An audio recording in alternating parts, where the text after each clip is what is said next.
Hello, you are listening to On the Topic podcast, and this week I might take you into the open world.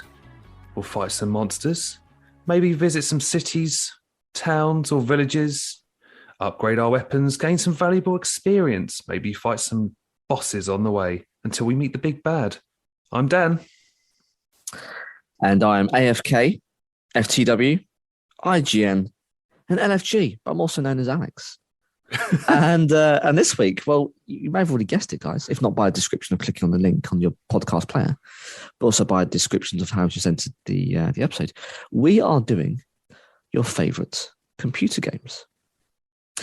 But before we get into all of that, Dan, what have you been up to? Tell us. Anything exciting? Since the last time we recorded, it's been sort of relatively quiet. Now on Friday, I did do a ghost hunt. So if anyone's into sort of paranormal investigations and stuff, it's probably worth visiting our Halloween episodes from 2020 and 2021. Some good stuff in that. Yeah, that's a good shout. I was going to say, put a link in the description below because they're really good.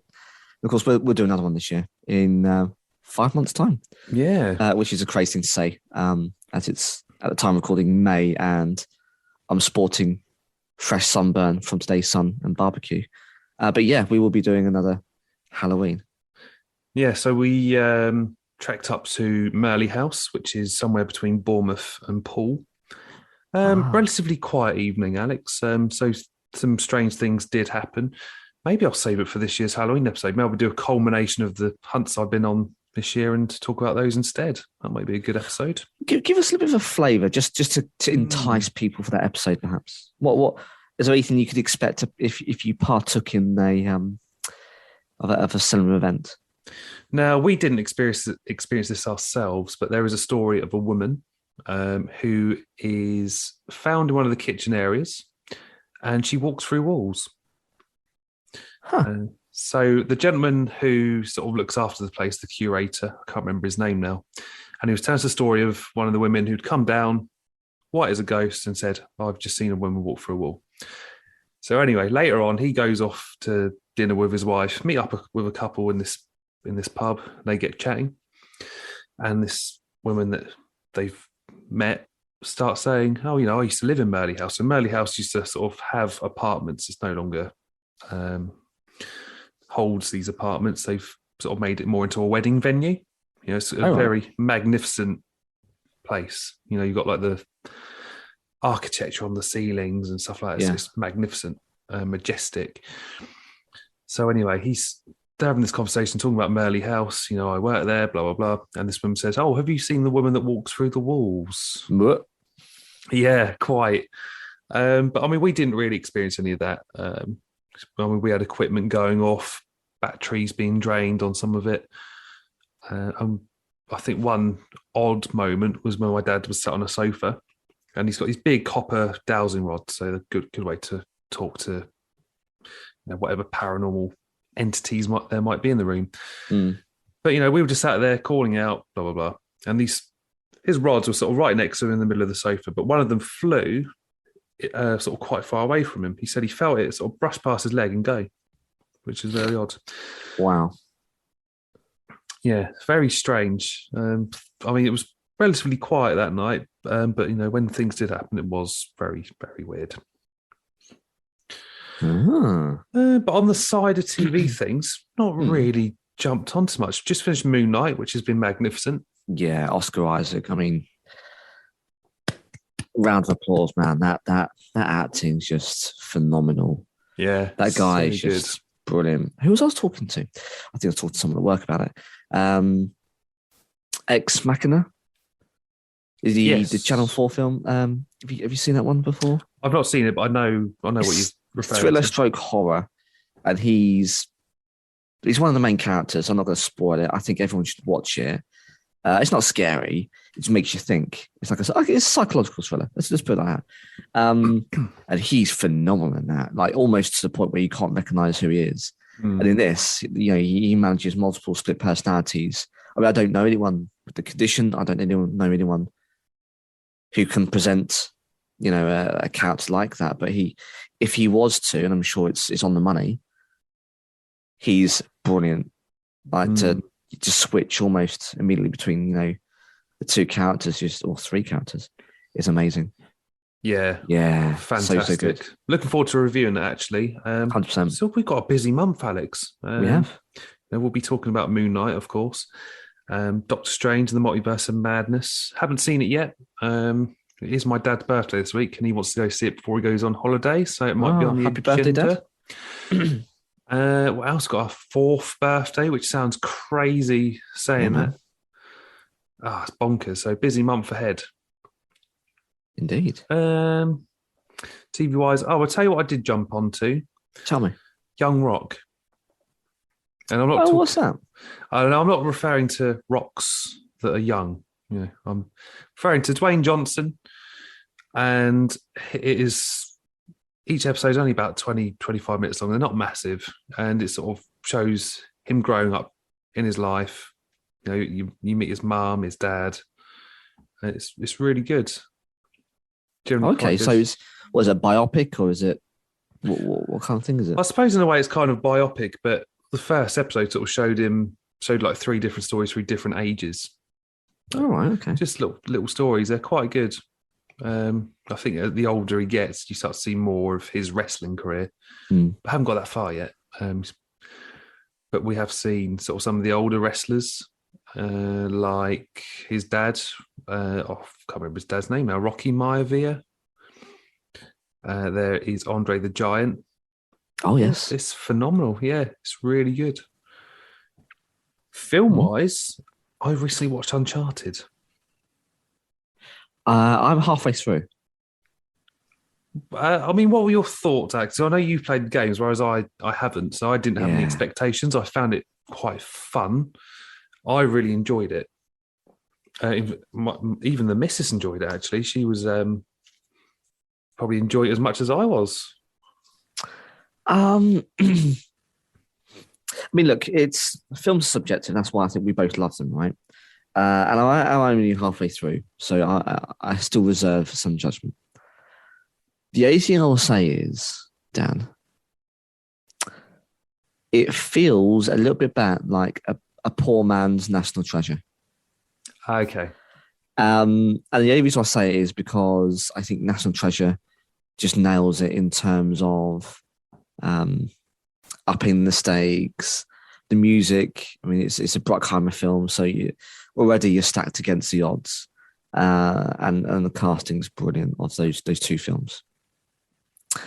It's not bad, but the casting's wrong, and I wonder whether they chose Holland because he was, hot property in Hollywood and bankable. 100% he is, but knowing the films, it's just so difficult to get away from. A late 30s, I guess early 40s, maybe a push, kind of witty, always down on his luck, but still has a smart mouth kind of character. Whereas Tom Holland is obviously, he's a young looking guy anyway. And the irony is he's coming up to his mid-20s, I think. Yeah. But he looks like he's a teenager. It just feels a bit off. Whereas you could have even said, Mark Wahlberg would have been a better casting for Nathan Drake. I don't know. There's some things which fall a little bit flat, but it's difficult to get away from the kiss of death from video games, right? Because everyone has their own we'll talk about it in a second, obviously. Their own attachments to video games, their own relationships. They take something different away from it. And I enjoy the games. I'm fortunate enough to have a PlayStation 3, PlayStation 4. And I've got the collection, and I think they're great games. But I'll finish off, and perhaps we'll do a review, Dan. But I don't know, it's something not quite right. I still got that love for National Treasure, which I think does better. Yeah, was that Nicolas Cage? Yeah, man. Yeah, Nicolas Cage. I think I've got both of them on DVD somewhere. Yeah, and they're stumbling in terms of trying to get a third one out of the gates, but I wonder whether Nick's going to have a bit of a revival because he's had B movies try and pay off his debts for the last 10 years or so. Bless him. Although tax evasion is no minor offence, but nonetheless, He's trying to get back onto his feet. He got his own weird film out at the minute. This is about himself, isn't it? Himself, yeah. He's playing himself, but not as himself, but as himself. I can't really recall like the Inception like description of it, but yeah, it's I wish him all the success and hopefully gets back on his feet. If he does, I'm sure Disney will rub their hands and they go, right, let's again combat Sony and try and get another third one out the gate. So fingers crossed on. But I mean, that really sort of wraps up for me in terms of what I've been up to. What about you, Alex? What have you? What's been going on in your life? Not an awful lot done. Enjoying the summery weather that's hit the south coast, of course. Plenty of national parks, plenty of outside fresh air, and the rest of it. And as you say, Moon Knight. This is a guilty pleasure, and I wonder, Dan. I was going to message you separately off air. I wonder whether we should do a binge watching volume 2, because I've been watching Selling Sunset season 5. Now that is my guilty pleasure. It's not for everyone, and it is trash TV. Have you heard of it? Have we talked about it before? I think we might have talked about this before. Is it about the houses? Yeah, it's about the houses. Yeah. It's some ladies in LA. It's more of a fashion lineup than it is about the content of the selling. But anyway, it's all about these lovely £1 million houses and these not so ugly women in LA, and they sell these properties and they bitch and they fight and the rest of it. And there's a bit of drama, but I love it, Dan. I don't know why. On paper, you go, that sounds rubbish, but you watch and you go, next episode, please. And Netflix says, are you still there? And I say, yes, I am. Play the next damn episode. So, watching Sun and Sunset season 5. I'm not even sorry. I love it. And that's about it, really, Dan.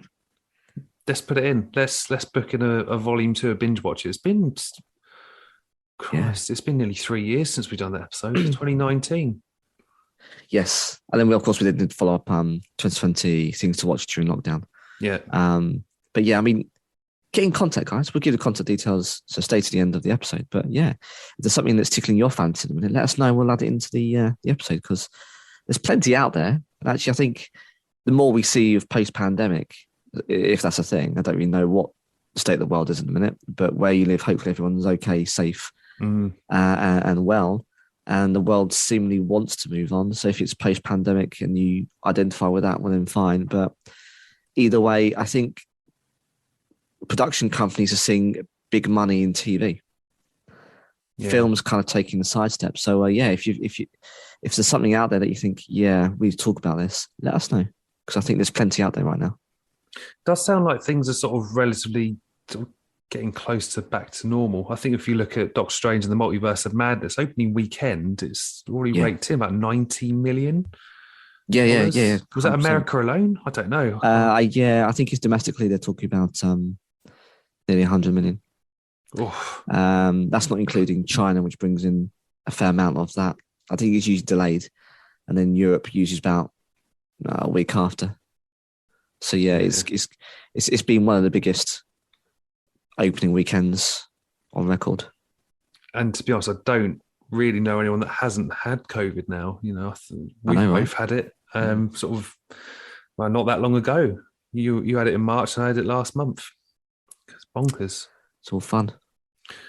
Yeah. Well, fingers crossed, we're getting there relatively back to normal. I don't know what the rest of the world's like. I don't know what's going on.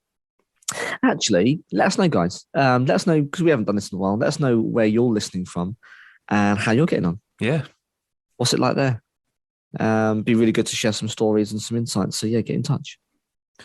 So let's dive in to our favourite computer games. Now, I've only chosen 3. Okay. I really struggled to sort of pick more than that. Oh. But from the opening of my episode, you'll notice a theme as I go through my favourite 3 games. Okay. Do you want me to kick this off? Yeah, by all means. Let's make a start. Right, let's head to 1997. Good year. Final Fantasy VII. One of my all-time favourite Final Fantasy games. So a bit of a synopsis on this one. Yeah, tell us. The game's story follows Cloud Strife, a mercenary who joins an eco-terrorist organization to stop a world-controlling mega corporation from using the planet's life essence as an energy source. Wow. Events send Cloud and his allies in pursuit of Sephiroth, a former member of the corporation who seeks to destroy the planet. During the journey, Cloud builds close friendships with his party members, including Aerith Gainsborough, who holds the secret to saving their world. That's a lot to unpack there, Dan. It is. Now, the reason why this is my all-time favourite Final Fantasy game, all these sort of more modern Final Fantasy games since seem to be sort of political. Oh, right. And it's not really like that with Final Fantasy VII. You're sort of like taken away from sort of where the story starts in Midgard to the open world. And then you're sort of chasing that protagonist, Sephiroth, who wants to destroy the planet. So much so, this bloke summons a meteor that's going to destroy the planet. And then you have to figure out how you're going to save it. Huh. So Final Fantasy VII is a role-playing game which was developed by Square, or formerly known as Square, now Square Enix, for the PlayStation. It is the 7th main installment of the Final Fantasy series. Now, you don't have to play the previous ones to understand what's going on. Each one has its own story.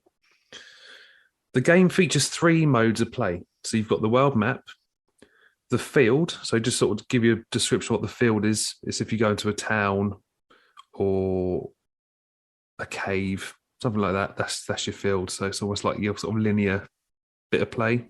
Oh, yeah. And then you've got the battle screen. The world map is littered with representations of areas for the player to enter. So this includes towns, environments, and ruins. Now, one of the things I like is each on the world map, you've got different continents. And as you sort of enter into ones, they all sort of change. So you've got Wu Tai, which is almost like your Asian representation. Yeah.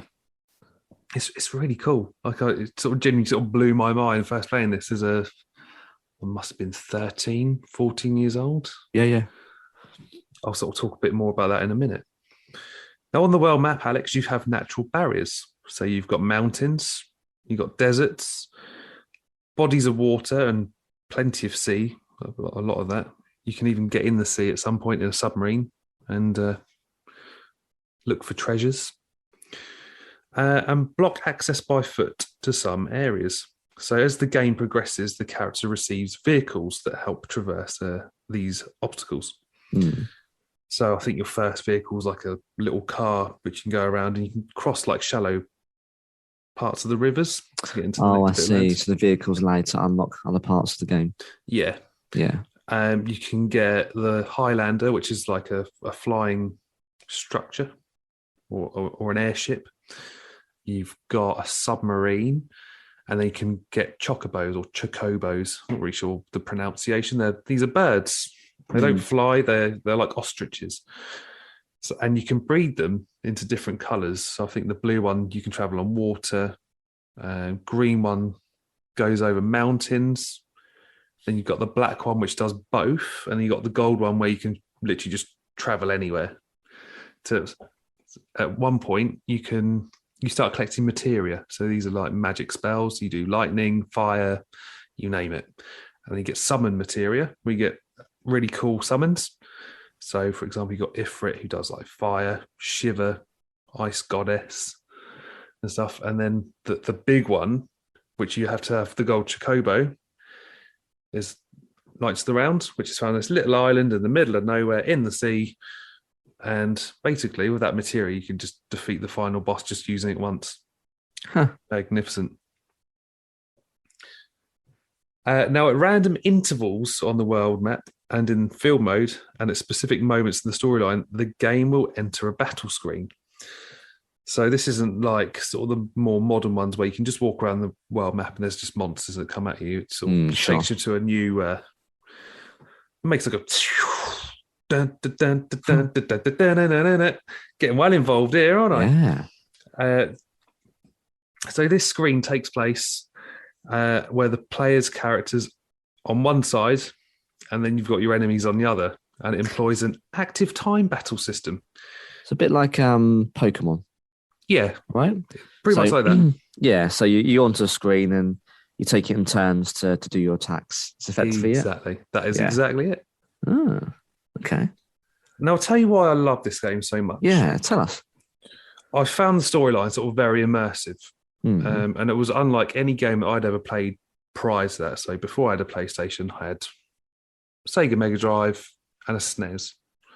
Yeah. And these sorts of Brilliant games, consoles. I know you could get like the Final Fantasy games on the SNES before that, but I'd never played them in my life. It was one of my school friends that introduced me to Final Fantasy VII. Mm. And I'd say I'd never experienced anything sort of quite like this game. And I think I went around his house on Boxing Day of Christmas 97, and I watched him play it, and we were on it for hours. And I just was so fascinated watching him play it, and I was like, I have to get a PlayStation. I have to get this game.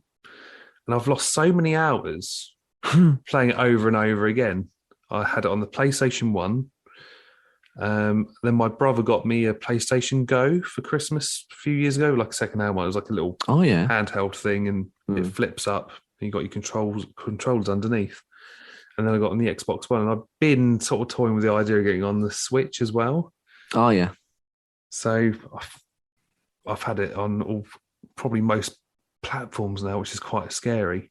But don't you think so, Dan? I was thinking about this earlier. I've got a couple that I can talk about later on in the episode where I think a mark of a good game shows that you're willing to buy it again to continue it after the console, the device that you originally bought on. Do you know what I mean? Like, yeah, it just shows that you're not, you want to progress with the new technology, but you're not willing to let go of the old games. Yeah. And then, for risk of sound like one of those, like kind of those old people, they just don't make the games like they used to. No. Do you know what I mean? Like, you look at the games now and they're like, oh yeah, they look pretty, but are there any substance? It mainly be like 12 hours of gameplay. People go, yeah, 12 hours is great. You're like, fuck off, it's not. No. Back in the day, you'd spend hundreds of hours on additional content, side games, side quests, whatever. These days, people are celebrating, sub 20. You're like, well, I paid 70 quid. Yeah, I want more than 20 worth. hours. You know what I mean? Like, okay, back in the day, in today's money, again, it sounds really old, but a game would set us back, like an N64 game, which was quite a lot of money. It was like 50 quid. 50 quid a cartridge, 100% it was 50 quid. And that today money is like, I don't know, it felt like it's like 70 or 80 pounds. It's not cheap. No. But you'd get months and months and months worth of games. Mm. And anyway, going back to the point, because this is your game, I just wanted to share that insight, which is 100% I recognise, Dan, that sometimes you've got to buy that old game and go, you know what? This is still giving me value and I'm willing to buy it again. Because I think that's definitely the mark of quality, for sure. No, I agree with that. And I'll add to that as well. I know we've talked about Marvel's Avengers a few times. I was looking forward to it when we both got the beta and we played that before release. Yeah. And I spent 50 quid on it. And it was just pony. All they've done since is release new costumes. It's reskins of everything. It's just shite. There's no new characters. I think we had Kate Bishop, who was just Hawkeye with a few different skills. That was it really. I know we're getting Jane Foster Thor at some point, but I've sold it now, Alex. I traded it in. I've got Guardians of the Galaxy, and that's far better, a far greater game than Marvel's Avengers. Same developer, but it just looks like they put more effort into it. Yeah, exactly. Square Enix. There you go. Yep. But I think they've sold off a lot of their branches now.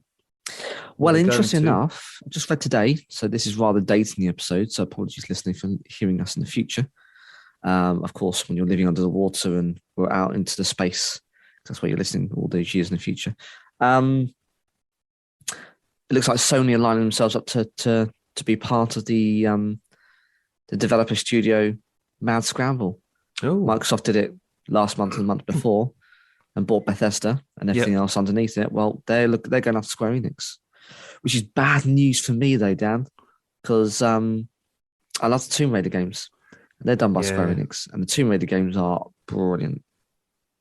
But anyway, yes, interesting brand new news there.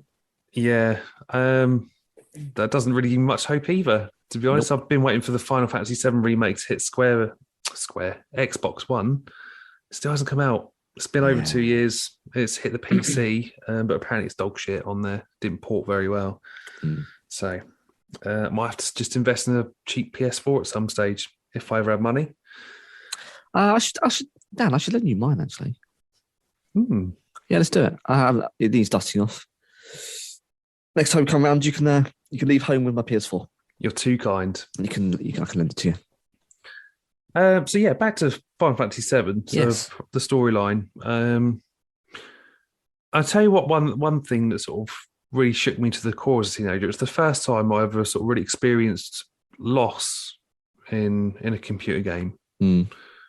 There's a moment where Sephiroth comes down with his big Masamune blade and plants it through the back, straight through one of the characters. I'm not going to spoil it in case someone wants to go out and buy the game. No, quite. And you lose one of your main 9 characters. It's genuinely like, oh shit. So that's it. She's this character's dead. That means I don't have her for the next 2 discs. Back when discs were a thing? Yeah, I mean, back on the PlayStation 1, it was 3 discs. So by the time you got to the end of the first disc, it would sort of go, change disc, and then you'd do that and carry on, which is quite fascinating. I mean, don't have that now. You know, it's all just compacted into one bit of data, and they go, here you go. Enjoy. Streaming it. And it's one of the Final Fantasy games where I just think the soundtrack's iconic. Like each bit of soundtrack as you sort of go through the game, it's memorable. There was only 2 or 3 other Final Fantasy games which I really invested myself in, which were 8, 9, and 10. I think there was 10 too as well, which was dog shit. Just wasn't necessary. But you know, that's a argument for another day. I couldn't tell you the soundtracks from those. I found Final Fantasy VII's more memorable. And sometimes I find myself going onto YouTube or Spotify just to listen to them again. But yeah, that's my first choice, and that's why I love it so much. And I think at some point I'm just going to get it on the Switch as well. Has to be done. Sounds like it has to be done. What's your first one, Alex? What's your first favourite computer game? Because I know you're probably going to hit us with some left field stuff in this episode. Yeah, probably something a bit unexpected, Dan. And I'm going to start off with a PC favourite of mine. Oh, hello.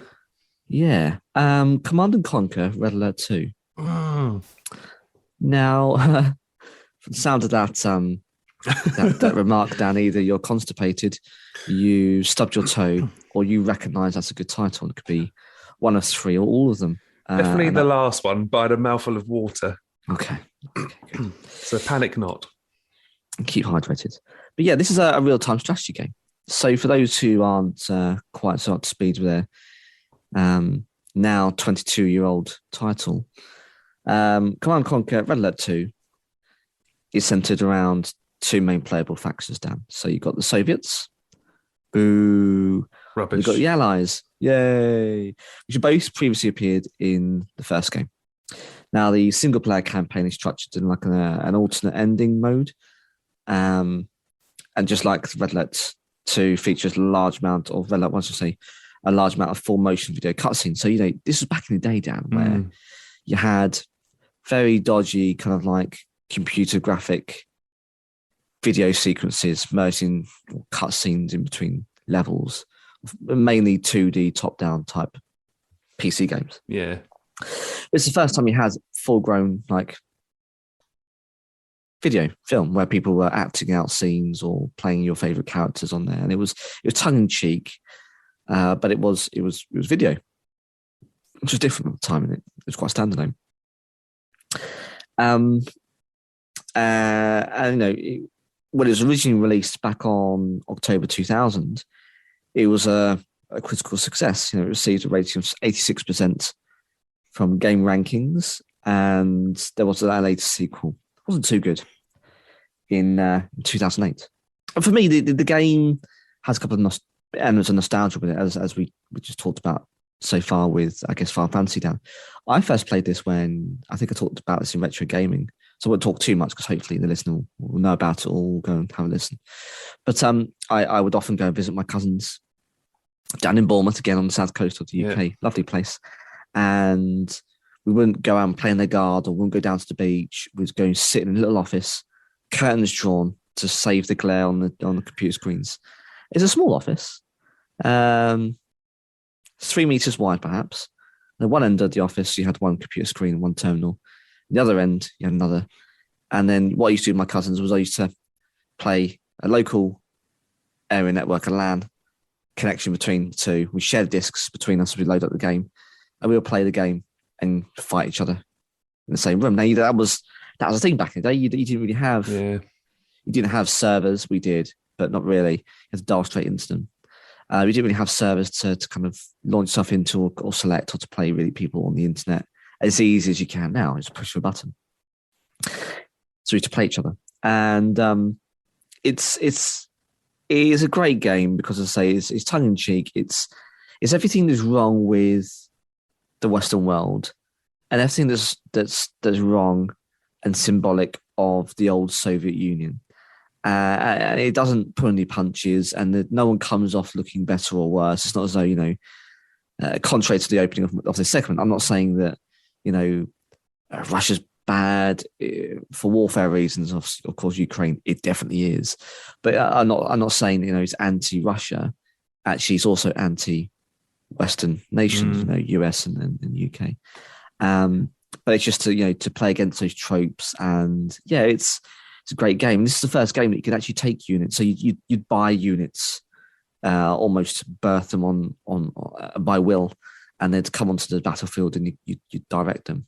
It's all about getting resources and mine gems and sell the gems, and that'd help you to research items and build defensive structures. And the first time you could use your units and occupy buildings. And so you could then use buildings almost as part of your extended base. And it was such an innovative game for the time. And I love top-down real-time strategies.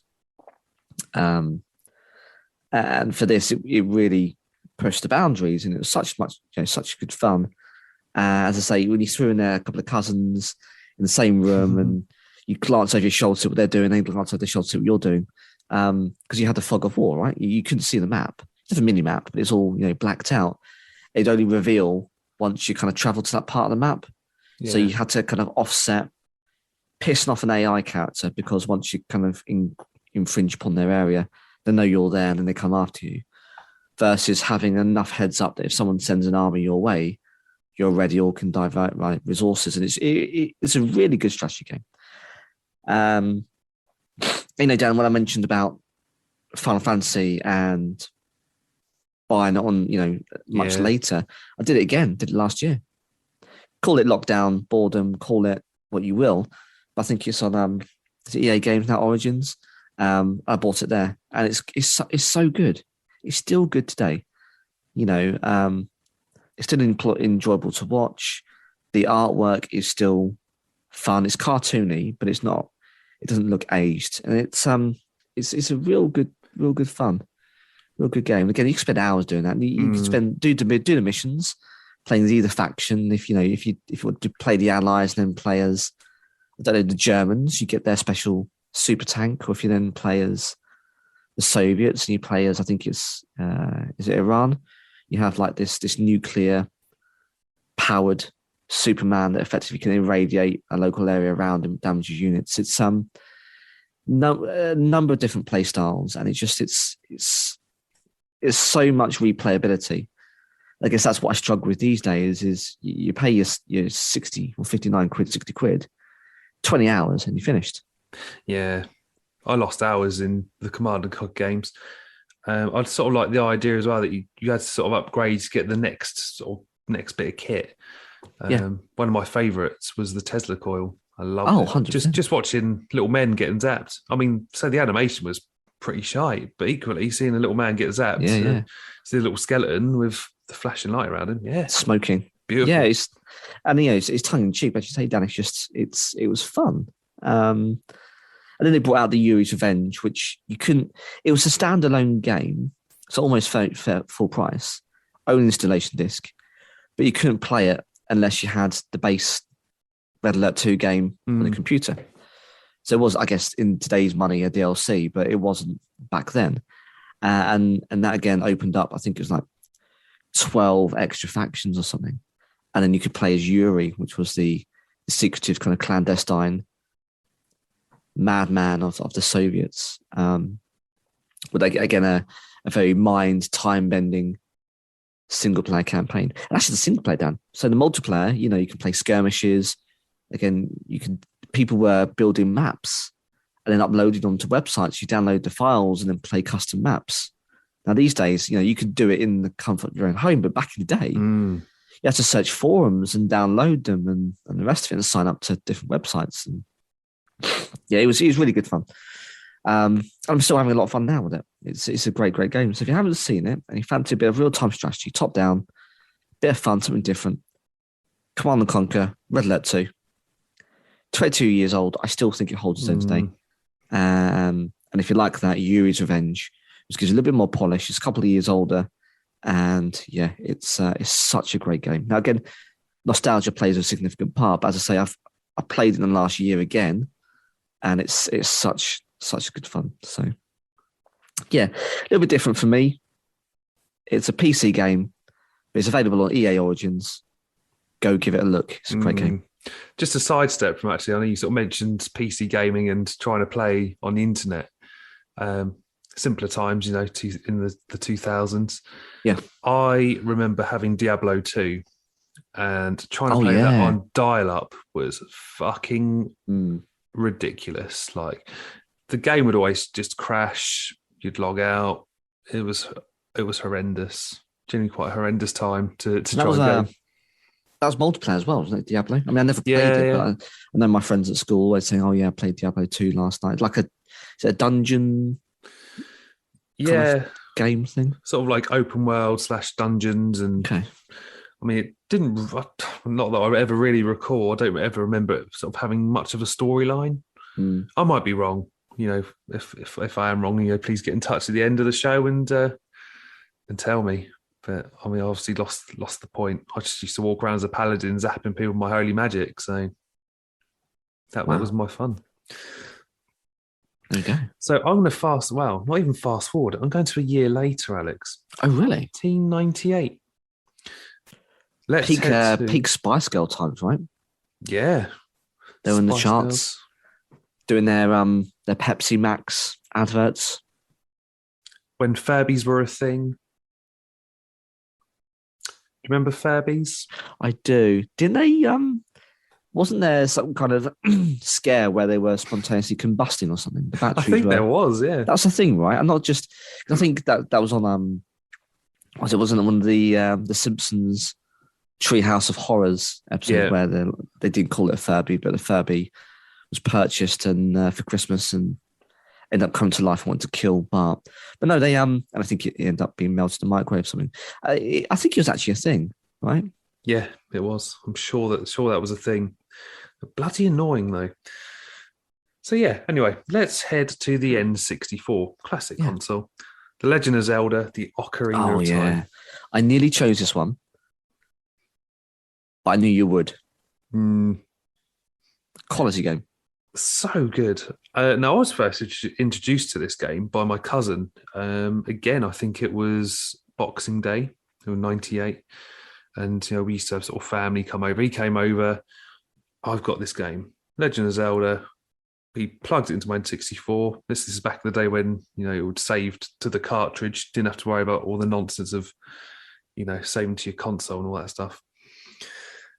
And again, we sort of lost hours in it. In that evening I don't think we really spent time with our families. We just sat in the front room together, playing it on the TV. Yeah. Magnificent. And then I decided, well, do you know what? I've got a few games I can go to. This is back in the day in Portsmouth. We used to have a place called Ross Records. Oh, yes, I remember Ross Records. Down in Fratton, was it Fratton? Yeah, it was, yeah. Sort of top end of London Road. It's gone now. Shocking. it's quite sad. I don't know what it's going to become, but hey, here we are. So yeah, I went down there, traded in a few games, got the money up, and bought it what I thought was probably second hand. It wasn't a lot of money knocked off, but put some Christmas money towards it. Happy days. And again, lost many hours in this game. Mm. I mean, so much so I think I played it again. I haven't played it for a long time now, Alex. I've been tempted to sort of get the Switch because you can't buy as a game. You have to get it on their online thing. Yeah. But I just keep sort of wondering whether it's worth it.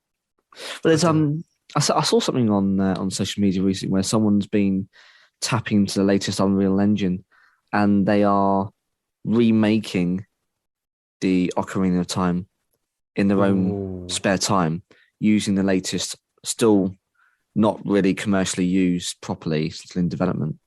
Is it Unreal 5? And it looks absolutely amazing.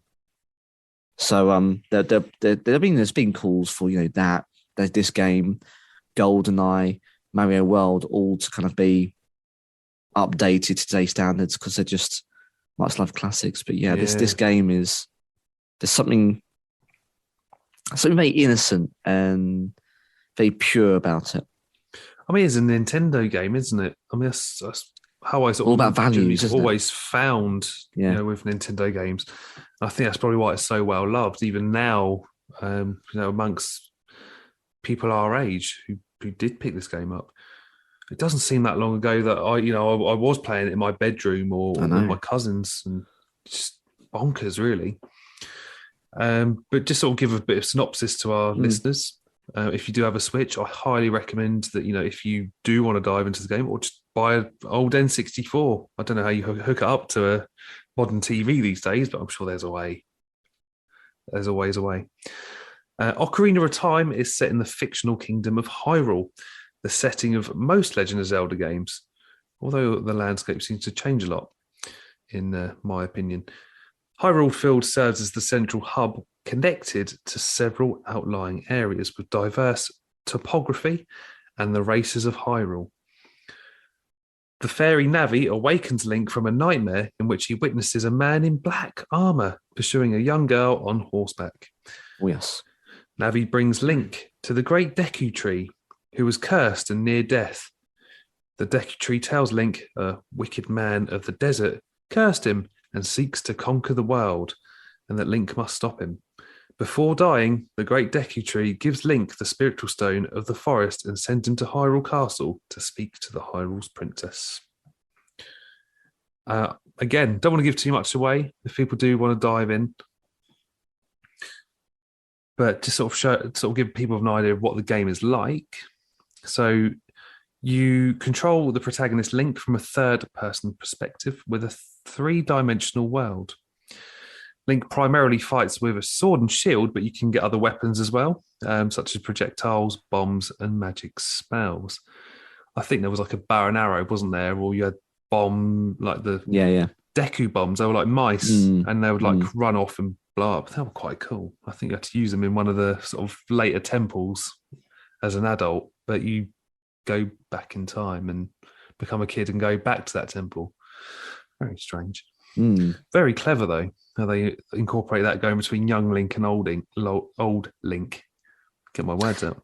Yeah, and how as you say, unlock the skills and the weapons, and then kind of traverse time and things that weren't accessible to you now are.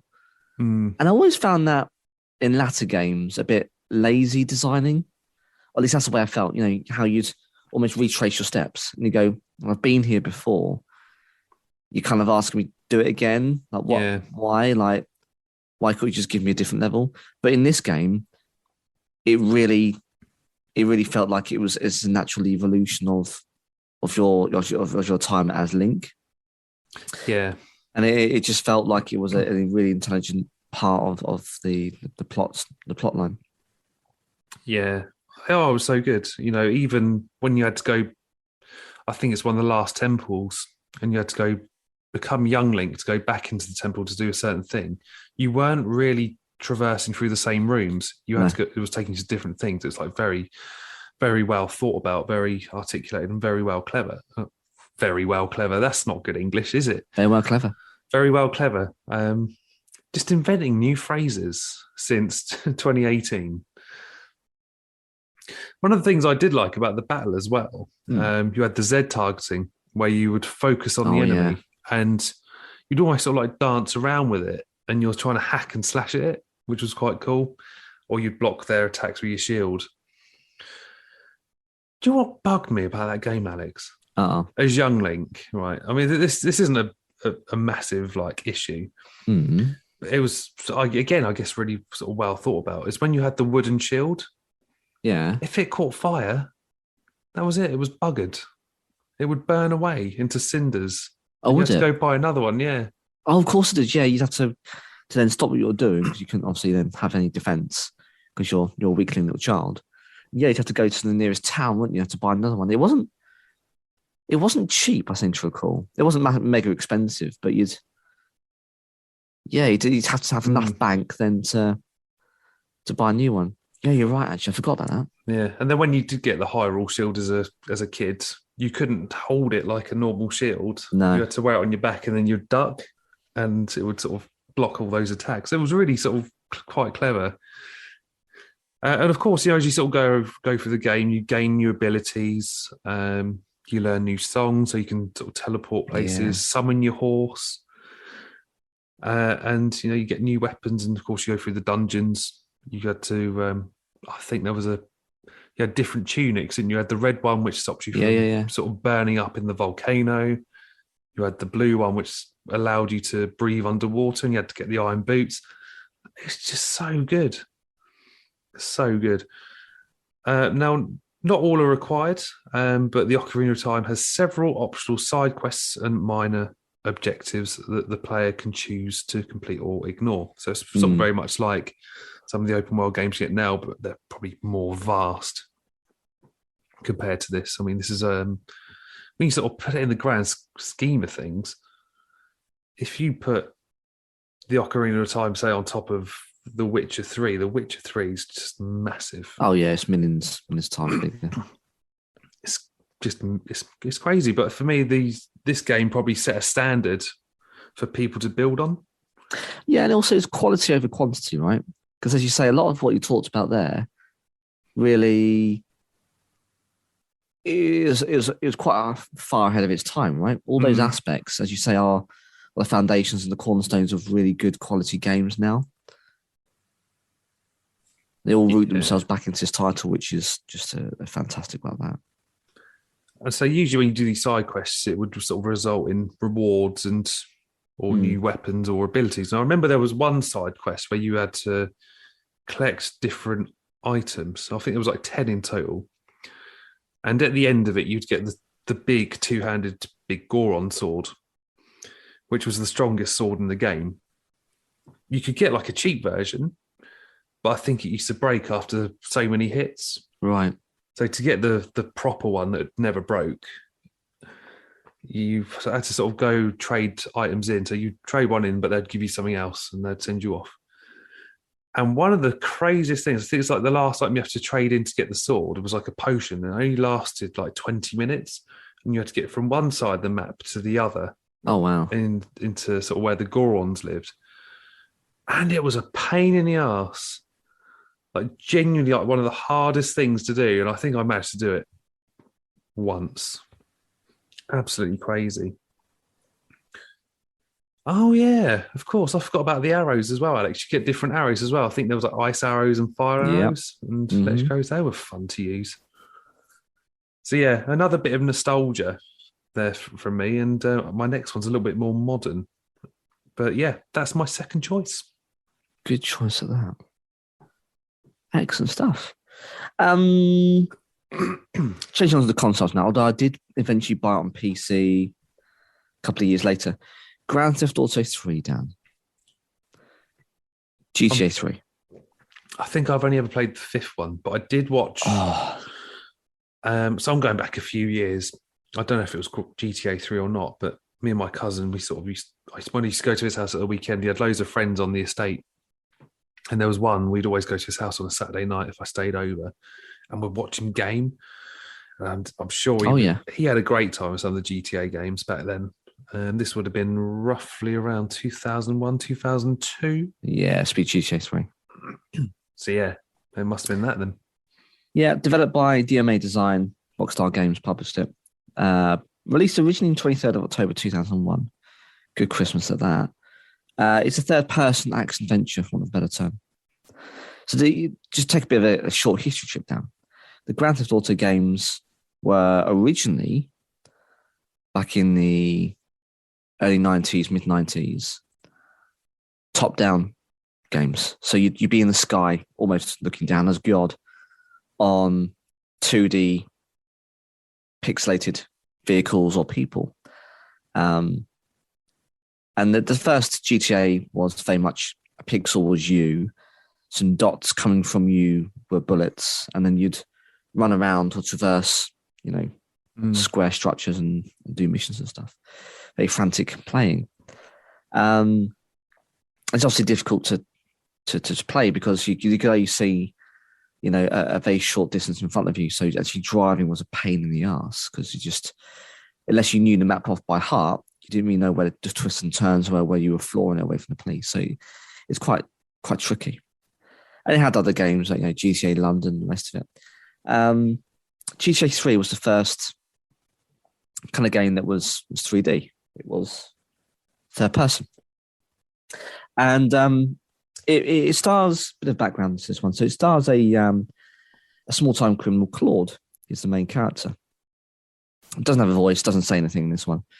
Jetpack hair, combat trousers, leather jacket. And he's betrayed and shot by his girlfriend, Catalina, during a bank heist outside Liberty City. Now, Claude's arrested, but escapes during his transfer prison, to which members of the Colombian cartel ambush his transport to abduct another prisoner.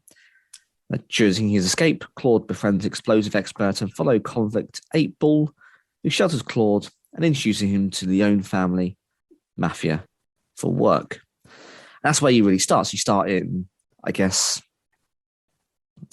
close example, probably like a New York kind of setting. You've got different boroughs, you've got Chinatown, you've got the mafia, you've got the docks, and all of those, for people who've played the game before, all those kind of bring nostalgic feelings because there's key missions or set pieces. But you do missions for each of these different groups and progresses overall, progression of this character.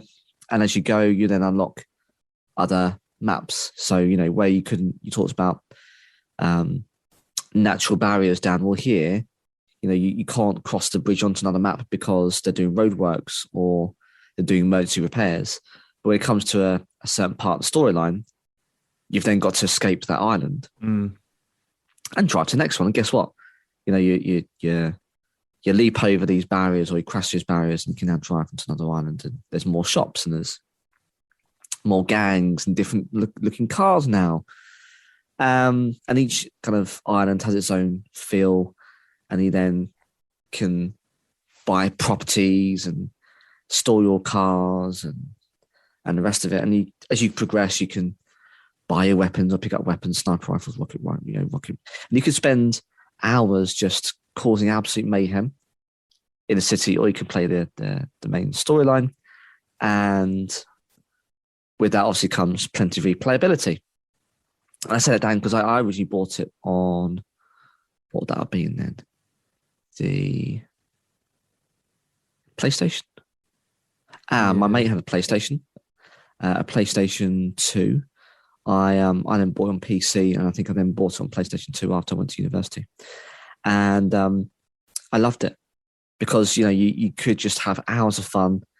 Really, nothing really amounted to it. You maybe piss off the police, get 5 stars, get the tanks rolling into the city. You'd have to try and escape and the rest of it. But it was good, wholesome, murderous fun. It's a phrase I never thought I'd say this lovely summer Sunday evening, but here we are. But I think that the one thing that really stood out for me wasn't just the gameplay. It was fun. It was 3D, whereas, of course, before it was 2D. It was the audio, it was the music, Dan. Because when you're driving around in these cars from the crappiest kind of dust bin collector to the fastest Banshee, which is the Cobra in real world, kind of sports car. You had the radio stations, and they were so unique because they kind of embodied kind of the stereotypical America. I mean, GTA have never taken itself seriously, and again, always criticized kind of what society kind of valued, and it came through in these radio stations. And it's about 3.5 hours of in-game radio material, Dan. For the music, the team had such a broad diversity. And there's talk show hosts. So they've actually recorded shows where they have DJs on and interview guests, either fictional guests of the world or real world kind of artists who've allowed their music to be played through the game. And yeah, with that, it is great production value. It's not just music that's been produced and made for the game. This is actual proper. If you turned on the radio today, you'd hear, like Radio 1 or or Heart or whatever. You'd hear them talking, perhaps take a phone call from a stereotypical, I use inverted commas, like you can see what I'm doing, but inverted commas, like idiot member of society, like commenting on state of affairs or society or this or that or celebrity culture. And then go into the music. But the music was so good. And he used licensed stuff. So it was like favorite 80s classics. Like, is it Kenny Loggins' Danger Zone or other type brilliant songs? But it was licensed. So it didn't feel like it's cheap knockoff, and it kind of made you immersed in the game. And he'd often just spend hours just driving around. It sounds really boring now when you say it out loud, but driving around the streets of Liberty City, putting handbrakes, wheelies, spinning around, landing perfect, 360 turns, whilst listening to your favourite music, which is on this fictional radio channel, of which is one of 12. It's great. And that was peak 2001, guys. And now you're thinking, Alex, that sounds bleak, because you got so much better games. But that was it. That was the times. It was so good. And again, it was disc based, so you had to wait for it to spin up and wait for it to load. But bloody hell, when that game loaded, you had a lot of fun. And all you had to worry about was getting back to your garage and saving your game before you died. Because when you died, then you lost all your weapons.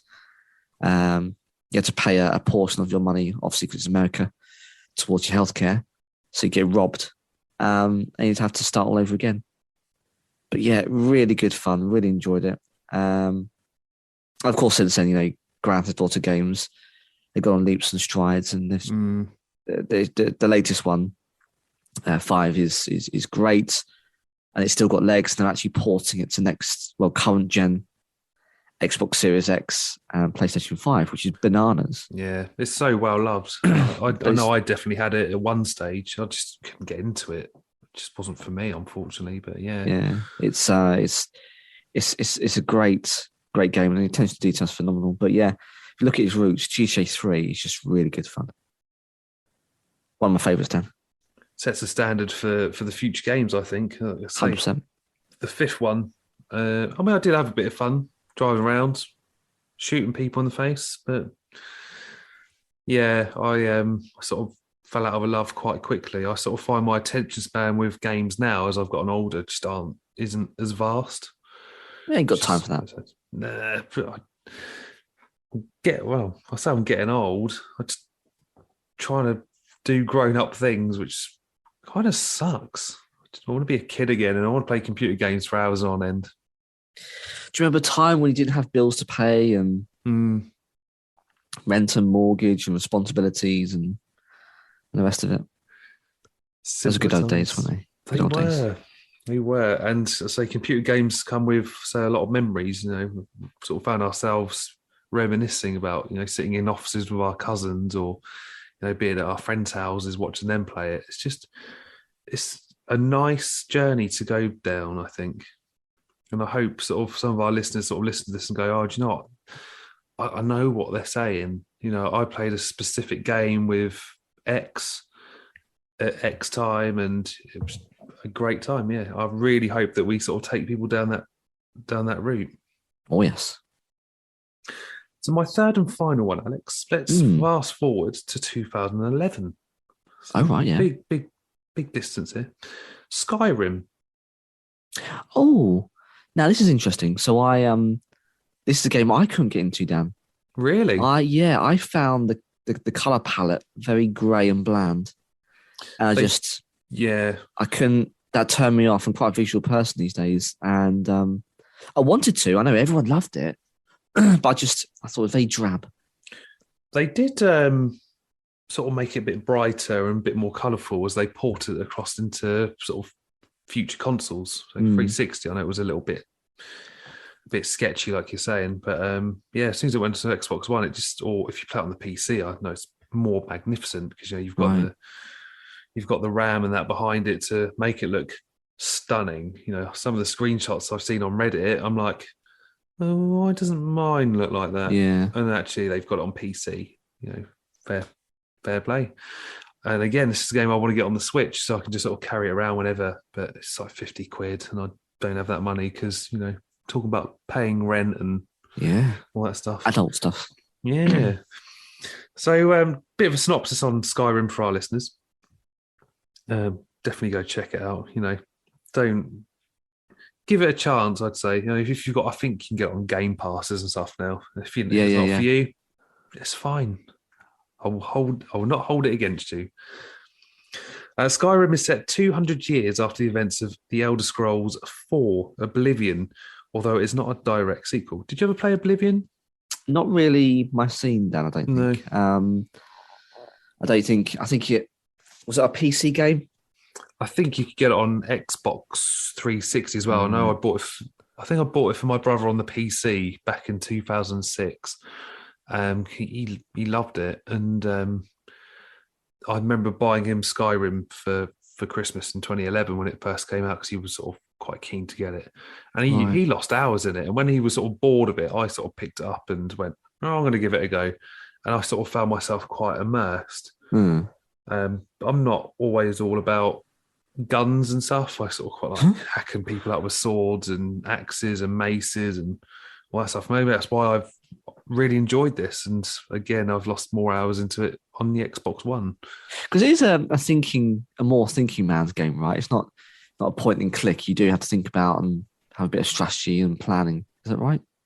Or can you run in sword raised above your head?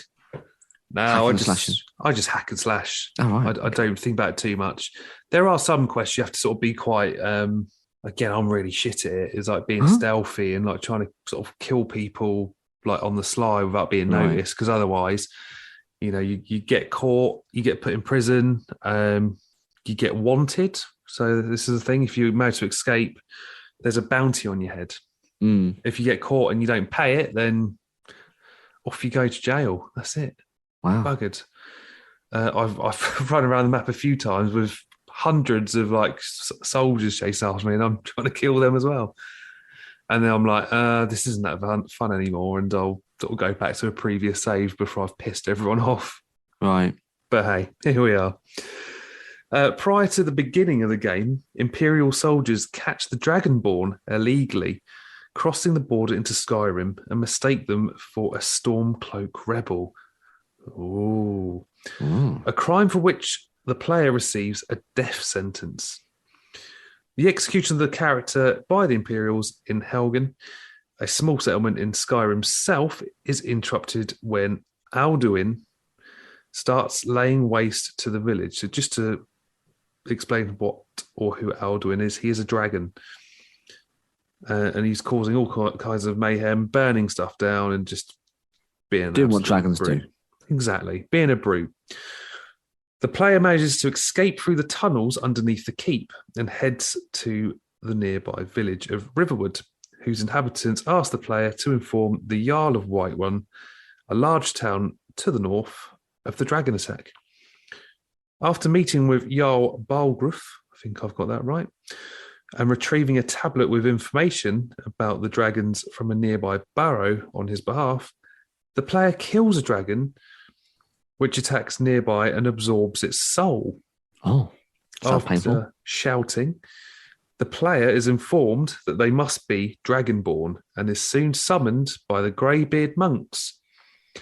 After a long journey and a climb up to the throat of the world, the tallest mountain in Tamriel and home of the greybeards, the dragonborn is informed by Arngir of their heritage and role in stopping Alduin and begins their training. So this game was developed by Bethesda Game Studios and published by Bethesda Softworks. Fifth main installment of the Elder Scrolls series following 2006's Oblivion. Now, I remember on the 360, you had this is back when you had to download extra content. I mean, it's still a thing, but I mean, oh right, yeah. There were three for Skyrim. You had Dawnguard, Hearthfire, and Dragonborn. I don't quite remember the Dawnguard or the Dragonborn quest, but Hearthfire was probably one of my favourites. Now, Hearthfire is where you can build your own house. So you had to buy a plot of land, and then you had to get all the bits together to build your house. And you could do all sorts. You could have like a 2-tier house. You could build a turret. You could have libraries, somewhere to put your weapons, cupboards, kitchen, cellar. It was really fun, like just to design your own house. I lost hours just doing that on my own. So much fun. I solved the quests. I'm going to go build a house in the snowy land of wherever it was. Well, it's the thing. I think it was Solitude. Yeah, I was going to say a lot of the those elements of games that where a lot of the developers kind of cottoned on that people loved customization. As you say, you'd often just get carried away with just spending hours just really doing not an awful lot of value. You know, you'd find the perfect kind of costume setup, or you know, even EA made it out of The Sims. There's ever an example of where people love to do absolutely nothing, mindless crap for hours, and I love it. By the way, I'm not knocking it. It's playing The Sims. You make your own home. You give them jobs. You don't really do an awful lot. You may progress if you play the actual game properly. You know, have families and relationships, but otherwise, I spent hours like importing people's hard work. You know, by mansions and the rest of it. And spend half the time just filling the houses and making them look nice. I never played the game. Yeah. And I can understand totally why, you know, someone would take that kind of aspect of Skyrim and get carried away, because, you know, there is something fun about just losing yourself in customization for sure. Yeah. Oh, for sure. I mean, you don't have to get the DLCs anymore. It's all incorporated in the game. I think there's a special edition, and more recently, they've re-released it again as the anniversary edition. I think they've got like extra content on there as well. So definitely worth checking out if people are interested. Now, the thing that I sort of found fascinating about this game is it's playable from either first person or third person. But I always used to play in first person with this. You could just see the sword or your bow and arrow. Couldn't really get into it from a third person perspective. And then you can freely roam over the land of Skyrim, which is an open world environment consisting of wilderness expanses. You've got dungeons, caves, cities, towns, fortresses, villages. So there was so much to explore. It's a little bit buggy in places. You know, you suddenly get the same quest twice, which was a bit weird, but I never really ironed it out, even sort of in later games, but so don't let that put you off. Skyrim is basically just a cold and mountainous region in the north of the continent of Tamriel. You say, Alex, lots of greys, whites, and blacks. It's always a little black and white, but it does sort of become a bit more colourful now. Okay. Especially sort of going to the different areas. So there's like 5 different settlements, all governed by a different Jarl from the larger town. So you've got Solitude, Windhelm, Markarth, Riften, and Whiterun. Players may navigate the game world more quickly you can ride horses. I just used to walk around like an idiot because I quite enjoyed bumping into muggers and like the thieves and stuff. Bandits, that's what they're called.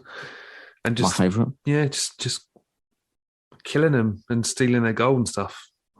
Quite enjoyed it. At the beginning of the game, you can create your own character. So this is again something that I quite liked about this. So you can choose your sex, so male or female, and you can be one of several races. So you could be a human, an orc, an elf, or an anthropomorphic cat or lizard-like creature. So these are called Khajiits or Argonians. And then you can customize your appearance. That was always quite fun. You'd get lost in about an hour of just creating your character. Over the course of the game, as the player improves their character skills, which are numerical representations of their ability in certain areas, so you become sort of more combat-based. You could be more magical, so sort of blasting fire, ice, and lightning, and all that other stuff. Or you could become more stealthy, like a thief, which I was terrible at. I just became, say, the combat version because I just used to hack and slash everything. Still do from time to time if I ever pick up the game. When the players have trained skills enough to meet their required experience, their character levels up. Each time their character levels, the player may choose to select a skill-specific ability called a perk or store the perk points for later use. So obviously, as the further you go into the game, the more stronger you get, and you're not killed so simply by a dragon.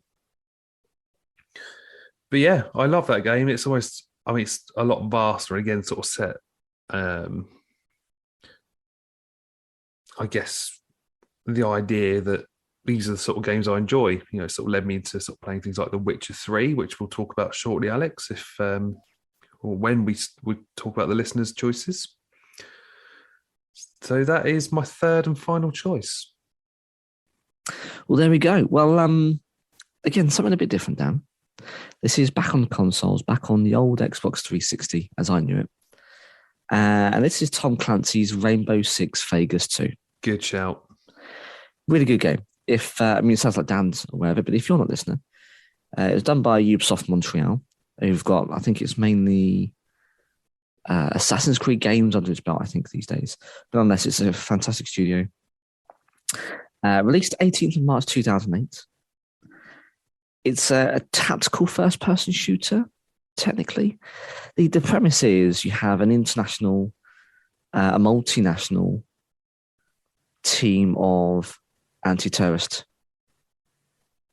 police, killers. Yeah. Don't really know what they are. But effectively, it's in two kind of sets of or styles of gameplay. You've got the campaign, which takes you across a number of different locales. Yes, it's in Vegas. And you can find yourself rappelling off buildings and inverting yourself. And you can, if you're playing with other people, it could be co-op, or you can play with your AI teammates. I think there's 3 of them. And you can point and click with them to stack up against doors, and you can then coordinate room entries. And it's not, you can throw in grenades, flashbangs, and spray and pray, or you can be quite tactical, get them to shoot the doors off hinges, and you can storm it or throw a smoke canister and then take them off one by one. You can use silence weapons.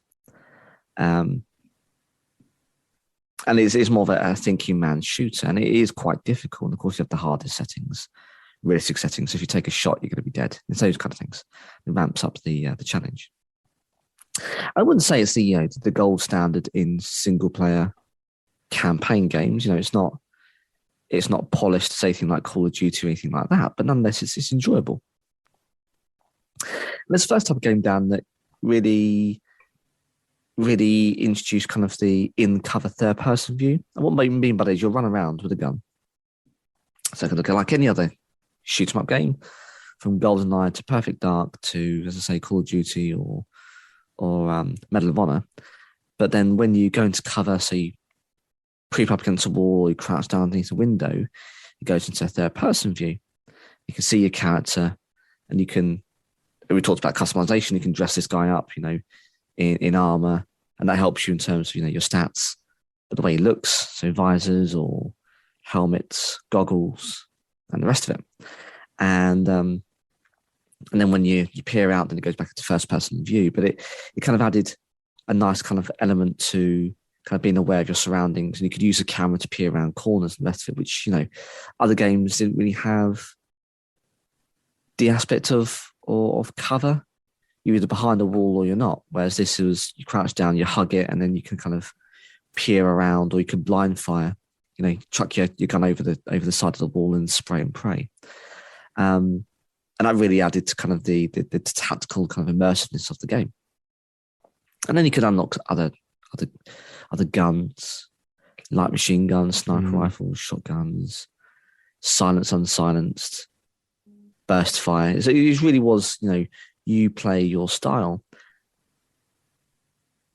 And then you then play the terrorist hunt. So you play, key maps from the campaign. And they were ring fenced, so you could only play in a certain, square footage. But the AI was always randomized, so they would never be in the same place. And the premise was you start off in the map and there'd be something like that. Based on difficulty, again, it could be anything between 10 enemies to 30 or 45. But they would spawn in, or they would come in different parts of the map. So, I think there's one of my favorite levels was a university building, Los Angeles University. And you run around the campus, clearing the classrooms and flashbanging the hell out of the hallways. And, you may go into a classroom and there's two enemies in there, and they may always be in there. But then when you open up the next door, there's someone stood behind it. Whereas the next 2 or 3 playthroughs, they're perhaps further down the corridor, or they're in a nearby toilet. And when you add in all those various different kind of randomizations, actually, it's very rare for you to have the same playthrough ever. It's really kept you on your toes, because you'd be playing as a group, perhaps, of your friends over Xbox Live at the time or whatever. And you'd have to properly coordinate. You use your flashbangs, your frag grenades, or your phosphorus grenades, your flame grenades. And you'd really have to think about what you're doing. And that kind of, it forced you to play the game as it was. Because if you just ran around running, gunning, you get mowed down by the AI, because it's still one of the best AI designs I've ever seen. Ruthless, brutal, intelligent. Not as a case, you pop your head up and see you hide again and forgets that you're there and wanders off, to another part of the map. They would hunt your ass down. And there'll be plenty of times I can remember where I'll be shouting during my university years to my mates down the headsets, early hours in the morning, half cut probably because I've opened, a crate of beer, which didn't help you shooting. And you're like, help, help, help, you're being stormed. And you'd be screaming for someone to lay down cover fire or something. But it's really quite an immersive game. And yeah, it was a game that made you think. It was punishing if you didn't play the game properly. And it kind of forced you to really think about the situation. And I loved it for that, because, these days, Call of Duty and the rest of it, they are copy and paste every year. Yeah. You don't really think about it. You go onto a map, you go around the corner, you shoot someone, and the skill is how quickly can you pull that trigger. Whereas in this game, it's really tactical. If you shoot this guy, do it silenced, do it loud. If you do it silenced, you've got to shoot him, a couple more times in the head, because he's wearing a helmet and then his armor, and then he's got more health points. But what his mates know, if his mates know, well, that one's got an LMG and this one's got a shotgun, and they will run at you. They're going to cover and they will, lob grenades and stuff, but they will hunt your ass down. So then they go on the offensive. So it's all about planning attack and always having a contingency. Do you then rappel out the window, or do you have a fallback position? If you go to that fallback position, someone could spawn in. So it's really about thinking about the situation, and it is being tactical. And for that, I love that game. They get taken to locales and encounters. Like, as I say, a university could take you to the casino halls, as it does in Las Vegas. Snowy mountain tops for flashbacks. It is a globe-trotting game, and it's a lot of fun. When it originally was released, it got, by Game Rankings and Metacritic, an 83.56, very specific score, and 81 out of 100 for PlayStation 3. Oof, it's good reviews. An 82.77 or 82 out of 100 for the Xbox 360. Slightly behind 78 for the PC, but nonetheless, it's well received. It's a fun game, and I think you can. Did they remaster it? I think they remastered it. Yeah, probably. I mean, usually popular games do seem to get remastered now, don't they? As we sort of mentioned, sort of going through the episode. And you can play it today, and I think it still holds up. It might be a little bit grainy in places, but yeah, I can highly recommend. If you're looking for a challenge and a thinking man shooter, this is a lot of fun. Can't recommend it enough. Tom Clancy's Rainbow Six Vegas 2. I've got one more down. Oh, if I may indulge. Of course. Again, stick with the Xbox, just a year before, actually, Halo. But more specifically, Halo 3, Dan. And now, I think I onboarded at Halo 3. I never played the other ones before, which I know is sacrilege to those Halo fans who are listening. And they'd be shouting at their playback device saying, Alex, what are you doing? Well, I'm sure you'd admit, if you've played the series before, you know that's a good classic game to onboard. And it all follows, if you're not familiar with Halo, Dan or the listener, it follows a Spartan, a biologically engineered super soldier who has this iconic green armor and a head visor, and he shoots alien in the face. And that's basically it. It's for about 6 or 7 games. I joke, I kid you not. But it's all about a number of worlds or halos which are spread out throughout the galaxy. And there is the Covenant, a band of aliens hell-bent on eradicating the world of human beings and non-believers. And it introduces or reintroduces, I say, the Flood, which are kind of parasitic, spider-like shrimps. And they scare the living shit out of you because they crawl on the floor. And this is when, Xbox 360 days. So it was really pushing the processing power of that unit. You could have hundreds on screen at every given time. You'd spray and pray and hope that you weren't going to get eaten alive by these nasty, buggy, flesh-eating, parasitic things. So there's elements of horror in it. It's not just a case of going to a map and you shoot a jackal in the face, and then you get a couple of grunts and throw a sticky grenade. This is it's a first-person shooter, and it's a sci-fi game. It's very well polished at that too. But then they introduce other aspects. So they introduce more vehicles. So the Banshee, or the Ghost, or the Spider Tank, and you'd go from ground combat, then you jump into a flying vehicle, then take on a gigantic tank on these massive open fields. And it had the grand scale, which had never been seen before. And then you throw in there a three or 4 player co-op, and it's a fantastic game. And again, I used to play stints, 5-6 hours at a go during my university years, just playing this on the hardest setting with modifiers and the rest of it, but playing it end to end. And it's a lot of fun. Tough, difficult, unforgiving at times, but a lot of fun.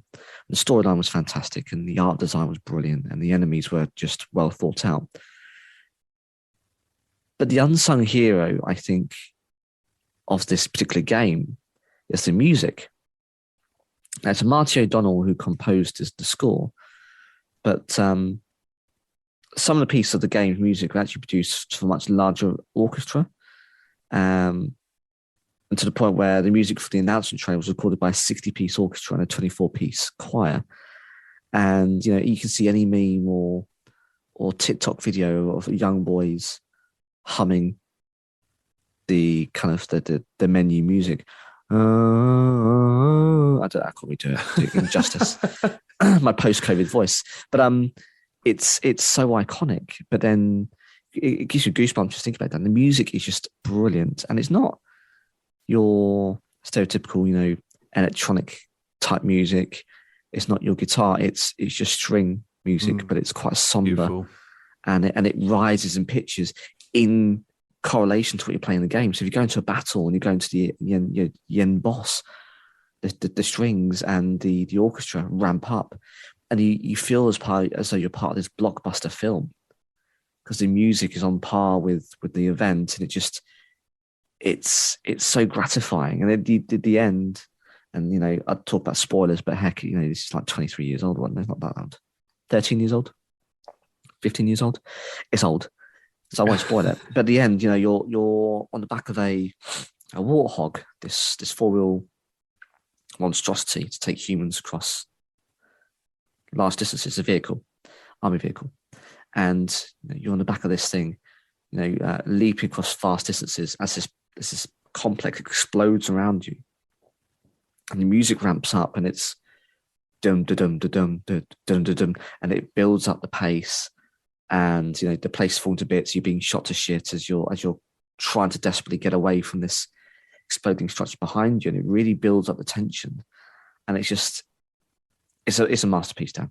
It's not really something you can describe because it is an experience. It's not just a simple first person shooter. Again, if it was odd for me to come on board at 3, didn't really get the story. I didn't really get why I was killing these aliens, but they were ugly and they were shooting at me, so I shot back.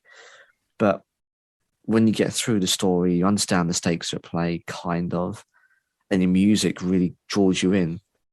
And perhaps a little bit of alcohol abuse alongside that really kind of builds this immersive experience. And I played the other Halo sequels since. I haven't played the latest, by the way, Infinity, I think it is. I need to have that go on Game Pass. But subsequent ones just haven't touched the sides. They've fallen flat. And that might be because this was the last one done by Bungie before it went to 343 Industries. Did a good job. They captured as much as they could the essence of the game. But it's not the same as the original guys who came up with it.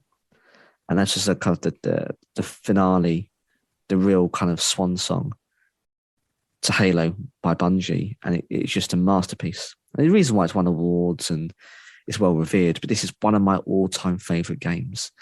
And he's asked me to say, because usually I onboard at the beginning of a series, so I'm familiar with the storyline and I know what's going on and I can follow it. I didn't really find much until probably the last third of the game. And it's a long game, it's a long campaign. You get your money's worth.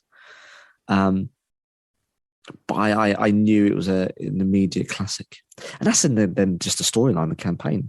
Then you've got hours of people building their own maps, doing custom maps and team death matches and the rest of it. And again, you could choose pistols only, or you could choose certain maps with play styles, headshots only, those kinds of things. And you could then throw in their online play, and it was carnage. It was a fantastic pick up and play experience.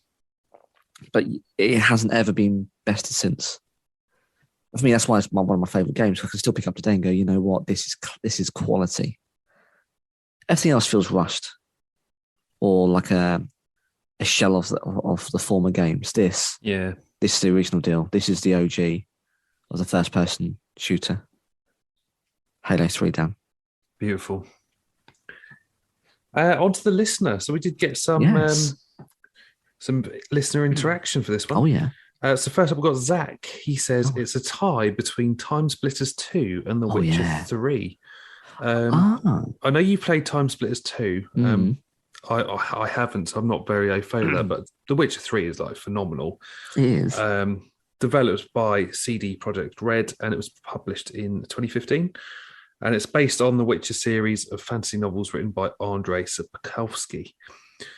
Anyone familiar with The Witcher who's watched Netflix will know when I say that you control Geralt of Rivia, who slays monsters for hire, also known as The Witcher, and he's in search of his adopted daughter, who is on the run from the otherworldly World Hunt.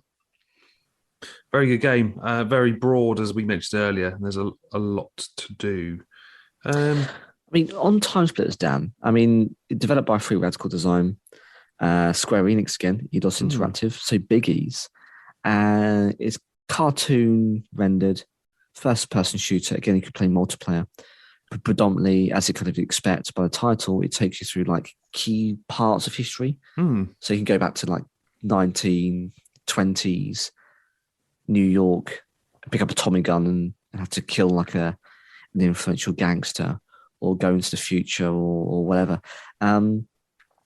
It's a good game, and the gunplay was phenomenal. You'd had, I think it boasted a significant amount of different guns and pistols and weapons, like 30 plus, that you could play throughout the campaign. And as I say, then throw in multiplayer, and you've got hours of just fun playing with someone else against, like AI enemies. I can see, was it Zach, do you say? Yes. Yeah, I can see what Zach recommended it. Originally, though, 2002, so it's an oldie. I think they're teasing a Time Splitters for today. I don't know if it's 3 or 4, but I think they're teasing development of that one. So yeah, good shout, Zach. I never had it. I went around with friends and played at the time, but it's a really, really good shooter. It's a good shout. Next up, we got Claudia. She says, Stardew Valley never gets old for me. Now, I've seen Stardew Valley on the Switch, where you go in to buy the games. So Stardew Valley is a simulation role-playing video game which was developed by Eric Concerned Ape Barone. The game was released for Microsoft Windows back in February 2016 before being ported to several other computer consoles and mobile platforms. The player takes the role of a character who takes over their deceased grandfather's dilapidated farm in a place known as Stardew Valley. Barone developed Stardew Valley by himself over 4 years. So, no mean feat. No. He was actually heavily inspired by the Harvest Moon series, with additions to address some of the shortcomings of those games. He used it as an exercise to improve his own programming and game design skills. Now, Stardew Valley has actually been praised by critics who have highlighted the game's music, characters, and relaxing qualities, and it later became cited as one of the greatest video games of all time. No way. I never played it. How's this one missed me? Yeah, same. I've looked at it. I don't want to say the graphics are bad. It's almost like looks a little bit like Pokemon. Yeah, I just Googled it. Yeah, a colourful, slightly better pixelated kind of top-down version. It looks intriguing for sure. If it has relaxing qualities, then it sounds like I need it. Next up, we got Brad. He said, used to be Shenmue, which had the best atmosphere and a real great story. Now it's Red Dead 2. Greatest story, graphics, voice acting. Again, that's not something we really sort of touched on in this episode, but then I think a lot of my games that I've chosen didn't really have a lot of voices. No, same. Gameplay, soundtrack, etc. of all time.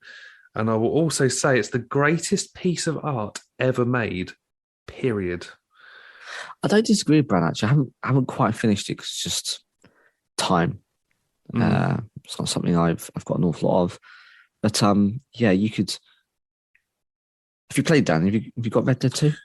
No, it is on my radar to buy, actually. So I keep looking at it, I'm like, I need it to be cheap or cheaper. Never. I'm a cheapskate. If I can get anything cheaper, then 100%. Games aren't cheap these days, so you need to pick up a bargain. But this one, I think, will always retain its value because it's just so good. But the storyline's brilliant, and again, customization is there, and the missions and the storylines.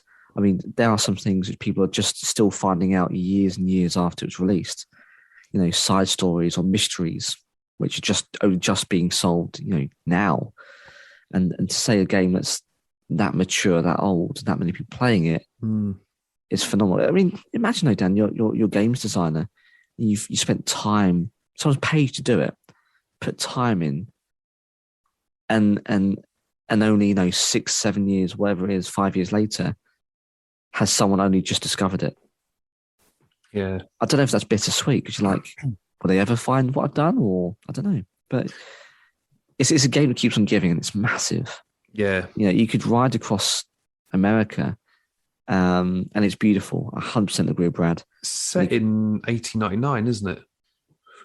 It's from what I've read. It's kind of it's a farewell to the Wild Wild West as modernity takes over and the old ways are slowly dying. And I won't spoil it, but the storyline really gets you in the feels, and it's quite an unexpected twist. Yeah. Do you know what? He actually goes on to talk about the story itself. He says it's worth sticking with. It's Yeah. best played slowly and, in my opinion, swaying towards the arc of Arthur, who's your main protagonist, Mm. being a good guy and doing good deeds and so forth. It makes the experience and story richer. No, I agree. Because in this game, 100%, Brad's right.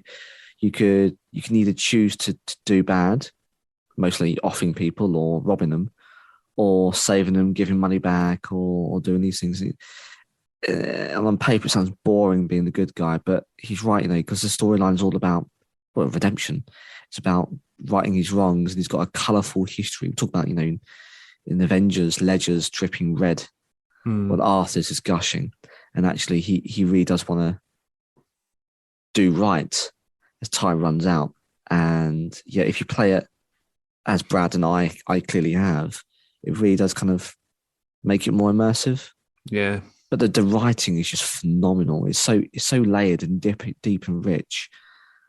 And you can go on horseback down this path, and someone will flag you down because there's a toppled cart, or they say, "Oh, can you help me get my wife back onto the horse? It's fallen off." As an example, and it could be legitimate, and you get off and you pick them up and put them back on, and well done, or here's some money, thank you very much.